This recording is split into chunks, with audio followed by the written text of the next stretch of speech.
बोले बाकी बिहारी नंदलाल की जय। श्रीमद् भगवत गीता के दूसरे अध्याय का महात्म्य। श्री भगवान कहते हैं, लक्ष्मी, प्रथम अध्याय के महात्म्य का उत्तम उपाख्यान मैंने तुम्हें सुना दिया। अब अन्य अध्यायों के महात्म्य का श्रवण करो। दक्षिण दिशा में वेदवेता ब्राह्मणों के पुरंदर नामक नगर में श्रीमान देव शर्मा नामक एक विद्वान ब्राह्मण रहते थे। वे अतिथियों के पूजक, स्वाध्यायशील, वेद शास्त्रों के विशेषज्ञ, यज्ञों का अनुष्ठान करने वाले और तपस्वियों के सदा ही प्रिय थे। उन्होंने उत्तम द्रव्यों के द्वारा अग्नि में हवन करके दीर्घकाल तक देवताओं को तृप्त किया, किंतु उन धर्मात्मा ब्राह्मण को कभी सदा रहने वाली शांति न मिली। वे परम कल्याण में तत्व का ज्ञान प्राप्त करने के लिए इच्छा से प्रतिदिन प्रचुर सामग्रियों के द्वारा सत्य संकल्प वाले तपस्वियों की सेवा करने लगे। इस प्रकार शुभ आचरण करते हुए उन्हें बहुत समय बीत गया। तदंतर एक दिन पृथ्वी पर उनके समक्ष एक त्यागी महात्मा प्रकट हुए। वे पूर्ण अनुभवी, आकांक्षा रहित, नासिका के अग्रभाग पर दृष्टि रखने वाले तथा शांत चित्त थे। निरंतर परमात्मा के चिंतन में संलग्न हो वे सदा आनंद विभोर रहते थे। देव शर्मा ने उन नित्य संतुष्ट तपस्वियों को शुद्ध भाव से प्रणाम किया और पूछा, महात्मन, मुझे शांतिमय स्थिति कैसे प्राप्त होगी? तब उन आत्मज्ञानी संत ने देव शर्मा को सोपुर ग्राम के निवासी मित्रवान का, जो बकरियों का चरवाहा था, परिचय दिया और कहा, वही तुम्हें उपदेश देगा। यह सुनकर देव शर्मा ने महात्मा के चरणों की वंदना की और समृद्धशाली सोपुर ग्राम में पहुंचकर उसके उत्तर भाग में विशाल वन देखा। उसी वन में नदी के किनारे एक शिला पर मित्रवान बैठा था। उसके नेत्र आनंद तिरक से निश्चल हो रहे थे। वह अपलक दृष्टि से देख रहा था। वह स्थान आपस में स्वाभाविक वैर छोड़कर एकत्रित हुए परस्पर विरोधी जंतुओं से घिरा था। वहाँ उद्यान में मंद मंद वायु चल रही थी। मृगों के झुंड शांत भाव से बैठे थे और मित्रवान दया से भरी हुई आनंदमयी मनोहारिणी दृष्टि से पृथ्वी पर मानो अमृत छिड़क रहा था।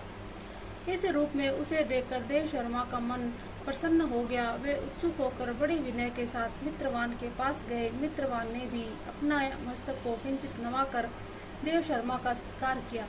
तदंतर विद्वान देव शर्मा अनन्य चित्त से मित्रवान के समीप गए और जब उसके ध्यान का समय समाप्त हो गया, उस समय उन्होंने अपने मन की बात पूछी। महाभाग, मैं आत्मा का ज्ञान प्राप्त करना चाहता हूँ। मेरे इस मनोरथ की पूर्ति के लिए मुझे किसी ऐसे उपाय का उपदेश कीजिए जिसके द्वारा सिद्धि प्राप्त हो चुकी हो। देव शर्मा की बात सुनकर मित्रवान ने एक क्षण तक कुछ विचार किया। उसके बाद इस प्रकार कहा, विद्वान, एक समय की बात है, मैं वन के भीतर बकरियों की रक्षा कर रहा था। इतने में एक भयंकर व्याघ्र पर मेरी दृष्टि पड़ी, जो मानो सबको ग्रस लेना चाहता था। मैं मृत्यु से डरता था, इसलिए व्याघ्र को आते देख बकरियों के झुंड को आगे करके वहां से भाग चला। किंतु एक बकरी तुरंत ही सारा भय छोड़कर नदी के किनारे उस बाघ के पास बेरोक टोक चली गई। फिर तो व्याघ्र भी द्वेष छोड़कर चुपचाप खड़ा हो गया। उसे इस अवस्था में देखकर बकरी बोली, व्याघ्र, तुम्हें तो अभिष्ट भोजन प्राप्त हुआ है, मेरे शरीर से मांस निकालकर प्रेम पूर्वक खाओ ना। तुम इतनी देर से क्यों खड़े हो? तुम्हारे मन में मुझे खाने का विचार क्यों नहीं हो रहा? व्याघ्र बोला, बकरी, इस स्थान पर आते ही मेरे मन से द्वेष का भाव निकल गया। भूख प्यास भी मिट गई, इसलिए पास आने पर भी अब मैं तुझे खाना नहीं चाहता। व्याघ्र के यूं कहने पर बकरी बोली, न जाने मैं कैसे निर्भय हो गई हूँ, इसमें क्या कारण हो सकता है? यदि तुम जानते हो तो बतलाओ। यह सुनकर व्याघ्र ने कहा, मैं भी नहीं जानता। चलो सामने खड़े हुए इन महापुरुष से पूछे।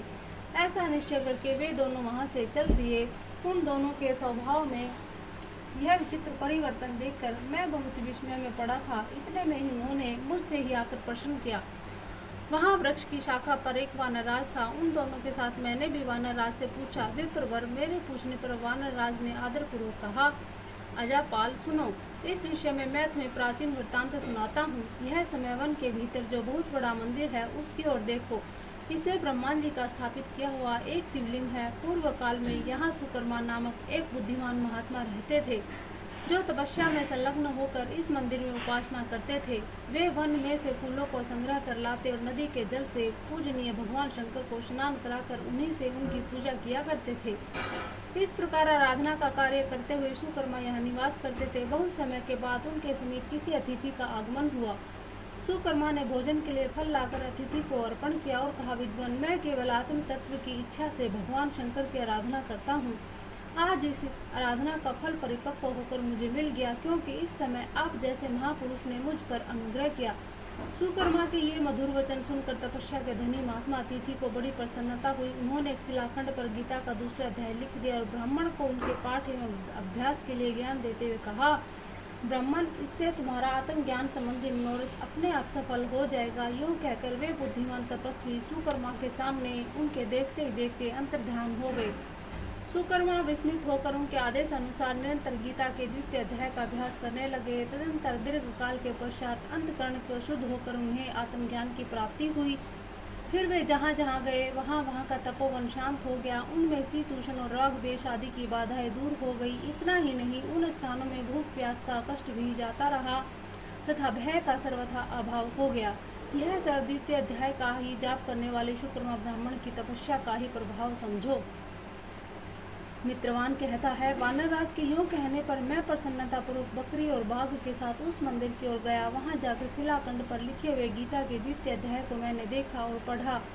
उसी की आवृत्ति करने से मैंने तपस्या का पार पा लिया है। अतः भद्रपुरुष, तुम भी सदा द्वितीय अध्याय की ही आवृत्ति किया करो। ऐसा करने पर मुक्ति तुमसे दूर न रहेगी।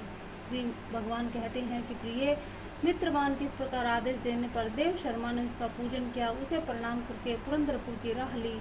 वहाँ किसी देवालय में प्रवक्त आत्मज्ञानी महात्मा को पाकर उन्होंने यह वृत्तांत निवेदन किया और सबसे पहले उन्हीं से द्वितीय अध्याय को पढ़ा। उनसे उपदेश पाकर शुद्ध अंतकरण वाले देव शर्मा प्रतिदिन बड़ी श्रद्धा के साथ द्वितीय अध्याय का पाठ करने लगे। तब से उन्होंने अनवज्ञ प्रशंसा के योग्य परम पद को प्राप्त किया। लक्ष्मी, यह द्वितीय अध्याय का उपाख्यान मैंने कहा। द्वितीय अध्याय का महात्म्य हमने सुना और पढ़ा। अभी हम जो द्वितीय अध्याय है उसी गीता के द्वितीय अध्याय है उसको हम श्रवण करेंगे। अतः द्वितीय अध्याय संजय उवाच। बोलिए बाकी बिहारी नंदलाल जी की जय। संजय जी जो धृतराष्ट्र के पास बैठे हुए हैं, जो उन्हें महाभारत के युद्ध के इसमें कुरुक्षेत्र में रण क्षेत्र में जो भी घटनाएं हो रही हैं वो उनको लगातार बताते जा रहे हैं। तो संजय कह रहे हैं कि तम तथा कृपाविष्टम श्रुपूर्णा कुलेक्षणम विषीदंतमिदम वाक्यमुवाच मधुसूदन। संजय बोले, उस प्रकार करुणा से व्याप्त और आंसुओं से पूर्ण तथा व्याकुल नेत्र वाले शोक युक्त उस अर्जुन के प्रति भगवान मधुसूदन ने यह वचन कहा। श्री भगवान नुवाच। अब श्री भगवान बोलते हैं, कृत्य सत्वहा कस्मलमिदं विस्मय समुपस्थित में अनार्य जुष्ट्रम सौरज्ञम कीर्ति करम अर्जुन। श्री भगवान बोले, हे अर्जुन, तुझे इस समय में यह मोह किस हेतु से प्राप्त हुआ, क्योंकि न तो यह श्रेष्ठ पुरुषों द्वारा आचरित है, न ही स्वर्ग को देने वाला और न ही कीर्ति को करने वाला ही है। कलभ्यमा समय गम पार्थ नत तत्व वयुपपद्दे शुद्रम हृदय दौर्बल्यम त्यक्तो वोतिष्ठम परंतप। इसलिए हे अर्जुन, नपुंसकता को मत प्राप्त हो, तुझ में यह उचित नहीं जान पड़ती। हे परंतप, हृदय की तुच्छ दुर्बलता को त्याग कर युद्ध के लिए खड़ा हो जा। हे बाके बिहारी नंदलाल, गीता के पाठ को करते हुए जो भूल चूक त्रुटियां हों, प्रभु उन्हें क्षमा करना और अपने शरण में हमेशा ही रखना। बोलिए बाके बिहारी लाल तेरी जय होवे तेरी जय होवे तेरी जय होवे तेरी जय होवे। अभी जो अर्जुन है वो बोलते हैं, अर्जुन वाच। कथं भीष्ममहं संख्ये द्रोणं च मधुसूदनं इषुभिः प्रत्योतश्यामि पूजार्हावरिसूदन। अर्जुन बोले, हे मधुसूदन, मैं रणभूमि में किस प्रकार बाणों से भीष्म पितामह द्रोणाचार्य के विरुद्ध लड़ूंगा, क्योंकि हे अरिसूदन, वे दोनों ही पूजनीय हैं। गुरून् हत्वा हि मानुभावान् श्रेयो भोक्तुं भक्ष्यमपि लोके हत्वार्थ कामांस्तुः गुरुनिहैव भुज्य भोगान् रुधिर प्रदिग्धान्। इसलिए इन महानुभाव गुरुजनों को न मारकर मैं इस लोक में भिक्षा का अन्न भी खाना कल्याणकारक समझता हूँ, क्योंकि गुरुजनों को मारकर भी इस लोक में रुधिर से सने हुए अर्थ और काम रूप भोगों को ही तो भोगूंगा। न चतुर्दिग्धा करंतनो गरियो यद्धा जयेम यदि वानो जयेयुः यान वे हत्वा न जिजीविषाम सतेव स्थितः प्रमुखे धृतराष्ट्रः हम यह भी नहीं जानते कि हमारे लिए युद्ध करना और न करना इन दोनों में कौन सा श्रेष्ठ, अथवा यह भी नहीं जानते कि उन्हें हम जीतेंगे या हमको वे जीतेंगे। और जिनको मारकर हम जीना भी नहीं चाहते, वे ही हमारे आत्मीय धृतराष्ट्र के पुत्र हमारे मुकाबले में खड़े हैं। कार्पण्य दोषोपहत स्वभाव पृच्छामि त्वां धर्म सम्मूढ़ चेतः रक्ष्ये से अनिश्चितं ब्रूहि तन्मे शिष्य सत्मेहं शागी मां त्वां प्रपन्नम्। इसलिए कायरता रूप दोष से उपहत हुए स्वभाव वाला तथा धर्म के विषय में मोहचित हुआ मैं आपसे पूछता हूँ कि जो साधन निश्चित कल्याणकारक हो वह मेरे लिए कहिए, क्योंकि मैं आपका शिष्य हूँ, इसलिए आपकी शरण में मुझे शिक्षा दीजिए। नहीं प्रपश्यामि ममापमुखाः क्षदक्षोक्मुच्छेण इन्द्रियाणाम् अवाप्य है भूमा वस्पतन् समृद्ध राज्यं सुराणामपि चाधिपत्यम्। क्योंकि भूमि में निष्कंटक धन धान्य संपन्न राज्य को और देवताओं के स्वामित्व को पाकर भी मैं उस उपाय को नहीं देखता हूँ जो मेरी इंद्रियों के सुखाने वाले शोक को दूर कर सके। संजय उवाच एवमुक्त्वा ऋषिकेशं गुडाकेशः परन्तपः न योत्सयः इति गोविन्दमुक्त्वा तूष्णीं बभूवः। संजय बोले, हे राजन, निंद्रा को जीतने वाले अर्जुन अंतर्यामी श्री कृष्ण महाराज के प्रति इस प्रकार कहकर फिर श्री गोविंद भगवान ने युद्ध न करूँगा यह स्पष्ट कहकर चुप हो गई। तमोवाच्य ऋषिकेशः प्रहसन्निव भारतः सेनयोरुभयोर्मध्ये विषिदन्तमिदं वचः। बाके बिहारी नंदलाल की जय।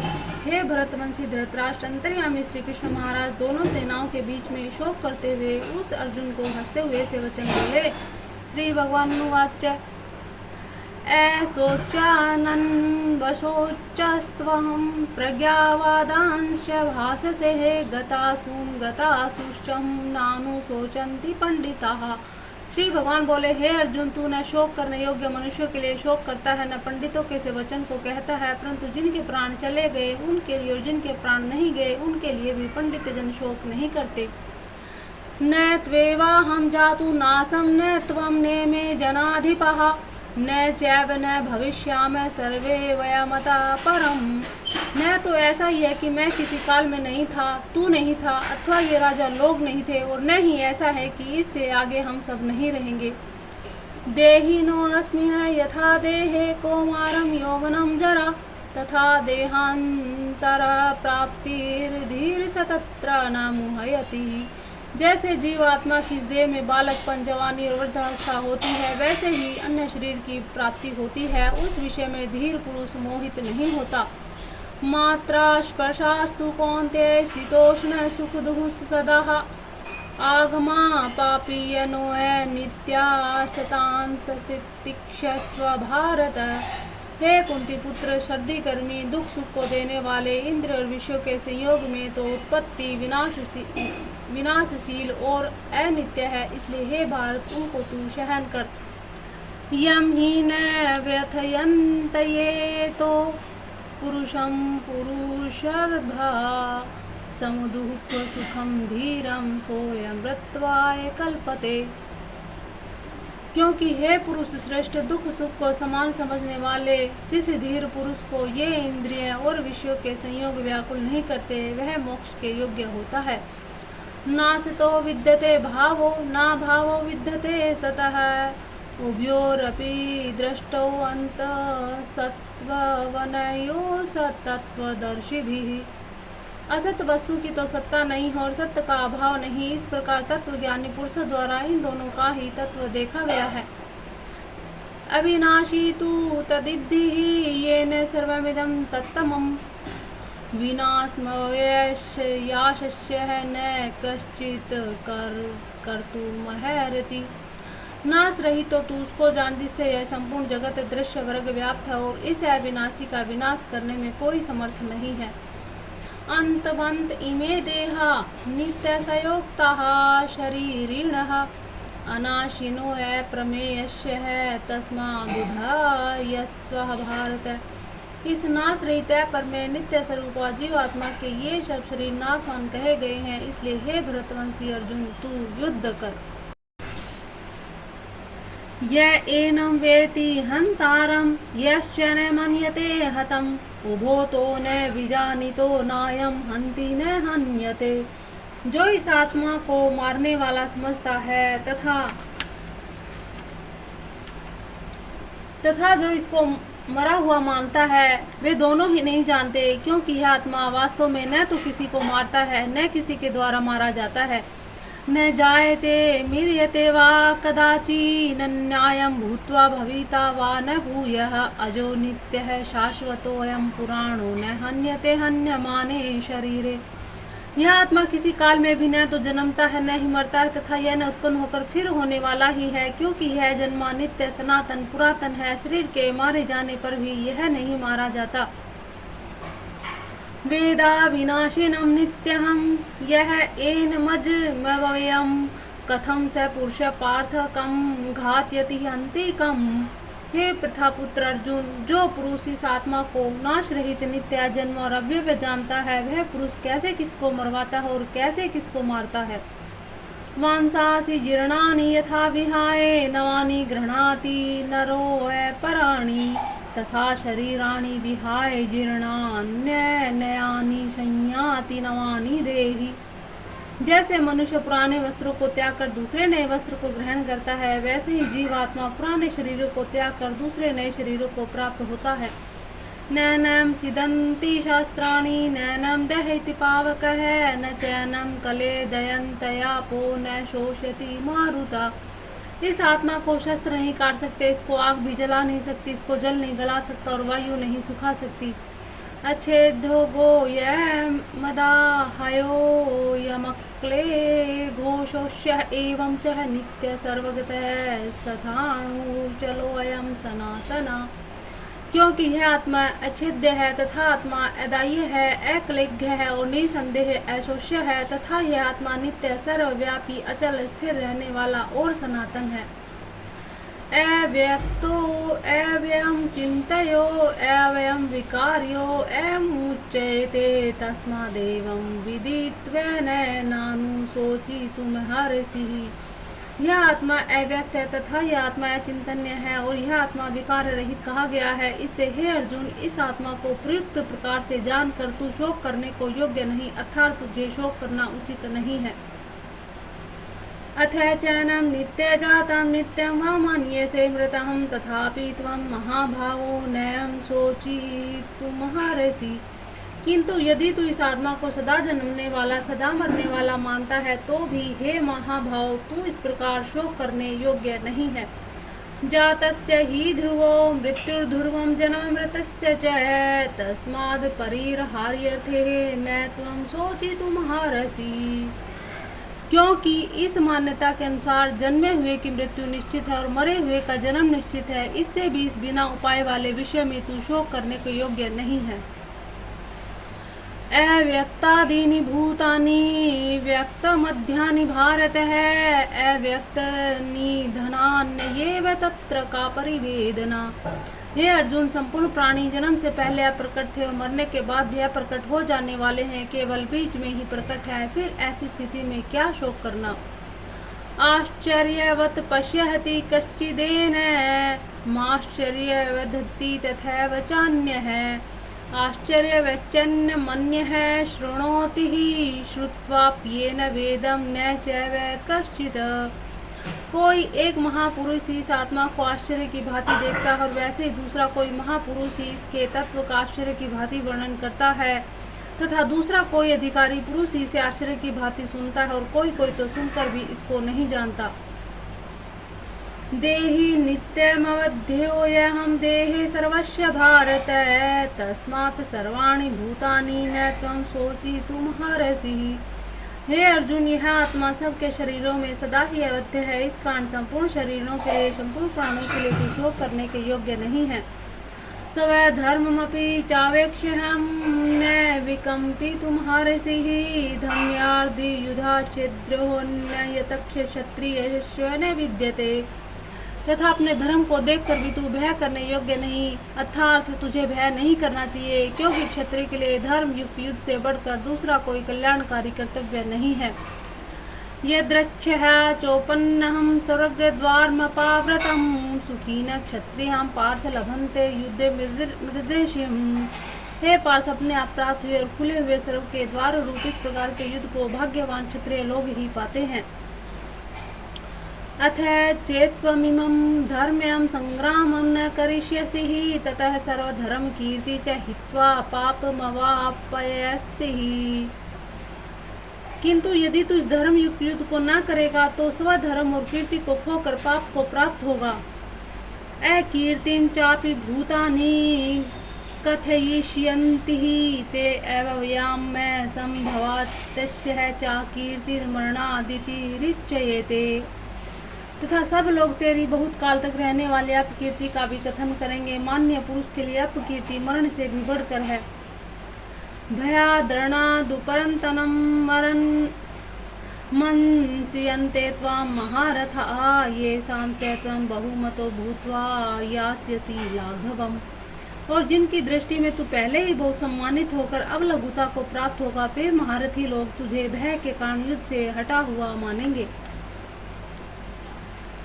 अवाच्य वादांश बहून वदिष्यन्ति त्वाहितः निदन्तस्त्वः सामर्थ्य ततो दुःखतरं नु किम। तेरे वैरी लोग तेरे सामर्थ्य की निंदा करते हुए तुझे बहुत से न कहने योग्य वचन भी कहेंगे, उससे अधिक दुख और क्या होगा। हतो वा प्रापश्यसि स्वर्ग जित्वा वा भोक्ष्यसे महीम् तस्मादुत्तिष्ठ कौन्तेय युद्धाय कृतनिश्चय। या तो तू युद्ध में मारा जाकर स्वर्ग को प्राप्त होगा अथवा संग्राम में जीतकर पृथ्वी का राज्य भोगेगा। इस कारण हे अर्जुन, तू युद्ध के लिए निश्चय करके खड़ा हो जा। सुख दुखे समे कृत्वा लाभालाभो जया जयो ततो युद्धाय युजयस्व नैवं पापमवाप्स्यसि। जय पराजय लाभ हानि दुख सुख को समान समझकर उसके बाद युद्ध के लिए तैयार हो जा। इस प्रकार युद्ध करने से तू पाप को प्राप्त नहीं होगा। एषा ते अभीता सांख्ये बुद्धिर्योगे त्वइमां शृणु बुद्ध्या युक्तो यथा पार्थ कर्म बंधनः प्रहास्यसि।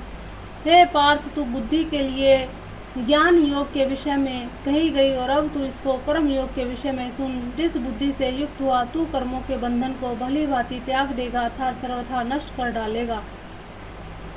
नेहा भी कर्मनाशो अस्ति ही प्रत्यवायो न विद्यते स्वल्पमपयस्य धर्मस्य त्रयते महतो भयात्। इस कर्म योग के आरंभ का अर्थात बीज का नाश नहीं है और उल्टा ही फल रूप दोष भी नहीं, बल्कि इस कर्म योग रूपी धर्म का थोड़ा सा भी साधन जन्म मृत्यु रूप महान भय से रक्षा कर लेता है। वे वसायात्मिका बुद्धिरेके है कुरु नंदना बहुशाका हान्ताश्च है बुद्धयो अवैसाई नाम। हे अर्जुन, इस कर्म योग में निश्चयात्मिका बुद्धि एक ही होती है, किंतु अस्थिर विचार वाले विवेकहीन सहकाम मनुष्यों की बुद्धियां निश्चय ही बहुत भेद वाली होती है और अनंत होती है। यामिमां पुष्पितां वाच्य प्रवदन्त्य विपश्चितः वेदवादरतः पार्थ नान्यदस्तिवादिनः कामात्मान स्वर्गपरा जन्म कर्म फलप्रदां क्रिया विशेष बहुलां भोगैश्वर्य गतिं प्रति भोगैश्वर्य प्रसक्तानां तया प्रहत चेतसां व्यवसायात्मिका बुद्धि समाधो न विधीयते।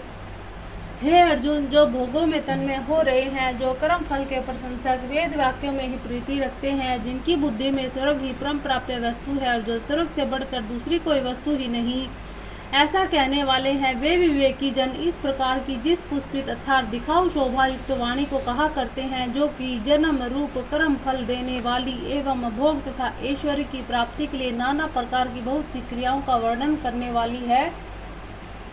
उस वाणी द्वारा जिनका चित्त हर लिया गया है, जो भोग और ऐश्वर्य में अत्यंत आसक्त हैं, उन पुरुषों की परमात्मा में निश्चयात्मिका बुद्धि नहीं होती। त्रैगुणे विषयः वेदा निस्त्रैगुण्यो भावार्जुन निर्धन्दो नित्य सत्वस्थो निर्योगक्षेमो आत्मवान। हे अर्जुन, वेद उपयुक्त प्रकार से 3 गुणों के कार्य रूप समस्त भोग एवं उनके साधनों का प्रतिपादन करने वाले हैं, इसलिए तू उन भोगों एवं उनके साधनों में आसक्तिहीन, हर्ष शोक आदि द्वंद्वों से रहित निश्चय वस्तु परमात्मा में स्थित योग क्षेम को न चाहने वाला और स्वाधीन अंतकरण वाला हो। यावानर्थ उदपाने सर्वत्र संप्लुतोदके हे तावान सर्वेषु वेदेषु ब्राह्मणस्य विजानतः।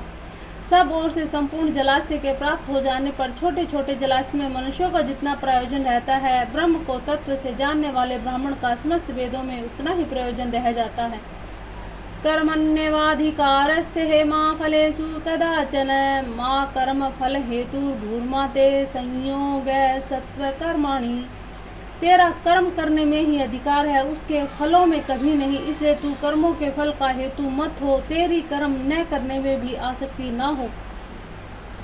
योगस्थः कुरु कर्माणि संगतयक्त्वा धनंजय सिद्धिः सिद्ध्यो समो भूत्वा समत्व योग उच्यते। हे धनंजय, तू आसक्ति को त्याग कर तथा सिद्धि और असिद्धि में समान बुद्धि वाला होकर योग में स्थित हुआ कर्तव्य कर्मों को कर, यह सम तत्व ही योग कहलाता है। दूरेण ह्रावरम कर्म बुद्धि योगार्धुंजन है बुद्धो शरण मन विच्छय कृपणा फला हेत्वा। इस समतत्व रूप बुद्धि योग में सकाम कर्म अत्यंत ही निम्न श्रेणी का कहा गया, इसलिए हे धनंजय, तू समबुद्धि में ही रक्षा का उपाय ढूंढ अर्थात बुद्धि योग का ही आश्रय ग्रहण कर, क्योंकि फल के हेतु बनने वाले अत्यंत दीन है। बुद्धि युक्त तो जहाती है उभे सुकृत दुष्कृत है तस्माद्योगा युजस्व योग कर्मशु कौशलम। सम बुद्धि युक्त पुरुष पुण्य और पाप दोनों को इस लोक में त्याग देता अर्थात उनसे मुक्त हो जाता है। इससे तू सम तत्व रूप योग में लग जा। यह सम तत्व रूप योग ही कर्म में कुशलता अर्थात कर्म बंधन से छूटने का उपाय है। कर्मजं बुद्धि युक्ता ही फलम त्यक्त्वा मनीषिणः जन्म बंध विनिर्मुक्तः पदम गच्छन्तय नामयम्। क्योंकि सम बुद्धि से युक्त ज्ञानी जन कर्मों से उत्पन्न होने वाले फल को त्याग कर जन्म रूप बंधन से मुक्त हो निर्विकार परम पद को प्राप्त हो जाते हैं। बोलिए बाकी बिहारी नंदलाल की जय। यदा ते मोह कलिलं बुद्धिर्व्यर्ति तरिष्यति तदा गन्तासि निर्वेदं श्रोतवयस्य श्रुतस्य च। जिस काल में तेरी बुद्धि मोह रूप दलदल को भली भांति पार कर जाएगी, उस समय तू सुने हुए और सुनने में आने वाले इस लोक और परलोक संबंधी सभी भोगों से वैराग्य को प्राप्त हो जाएगा। श्रुति विप्र प्रतिपन्ना ते यदा सथास्यति निश्चलः समाधावचला बुद्धि तदा योगमवापस्यसि। भांति भांति के वचनों के सुनने से विचलित हुई तेरी बुद्धि जब परमात्मा में अचल और स्थिर ठहर जाएगी, तब तू योग को प्राप्त हो जाएगा अर्थात तेरा परमात्मा से नित्य संयोग हो जाएगा। अब अर्जुन बोलते हैं। अर्जुन वाच्य स्थिते प्रज्ञस्य का भाषा समाधि सतस्य केशवः स्थिति गिह किम प्रभाषेत किमासीत वर्जेत किम। अर्जुन कहते हैं कि हे केशव, समाधि में स्थित परमात्मा को प्राप्त हुए स्थिर बुद्धि पुरुष का क्या लक्षण है? वह स्थिर बुद्धि पुरुष कैसे बोलता है, कैसे बैठता और कैसे चलता है? श्री भगवान अब श्री भगवान नारायण जी उत्तर देते हैं। प्रजहाति यदा कामान सर्वान् पार्थिव मनोगतान् आत्मन्येवात्मना तुष्टः स्थित प्रज्ञा सतदोच्यते।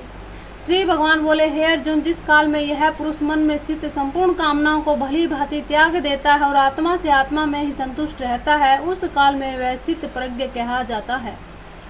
दुखेष्वनुद्विग्नः सुखेषु विगतस्पृहः वीतराग भय क्रोधः स्थित धीमिर्निरुच्यते।